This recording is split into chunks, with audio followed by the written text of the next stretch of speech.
જય શ્રી રામ મિત્રો. તો તમારો ભાઈ આજે આવી ગયો છે એક એવી અનોખી જગ્યા પર, જોડે ઋષિ બી છે. આ છે આપણા નર્મદા માતા અને આ છે આપણું મહાદેવજીનું મંદિર.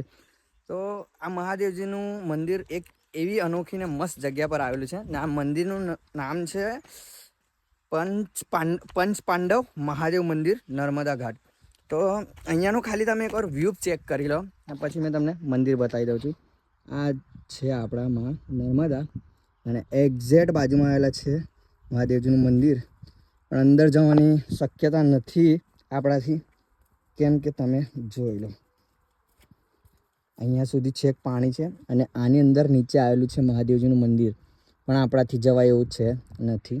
તો માફ કરજો મિત્રો, અંદરનો નજારો મેં તમને બતાવી નહીં શકતો, પછી કોઈ દિવસ આવશું. અને આજે બી મેં સ્પેશિયલ જ આવેલા છે મેં ઋષિ અહીંયા મંદિર દેખવા માટે ને દર્શન કરવા માટે. તમને લોકોને બી બતાવી દઉં એના માટે જ આવેલો, પણ બેડ લક ગાઈસ. જો છેક અહીંયા સુધી પાણી છે ને અંદર જવાની કોઈ શક્યતા છે નથી, અમારાથી જવાય એવું છે નથી. નર્મદા નદી પણ એકદમ ફૂલ છે.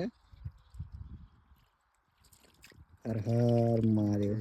તો ગાઈસ કંઈ નહીં, આજે નહીં તો નેક્સ્ટ ટાઈમ થોડું પાણી ડાઉન થશે તો તમારો ભાઈ ફરીથી આવશે ને તમને અંદરનો નજારો બતાવીને રહીશ. ચાલો, જય શ્રી રામ.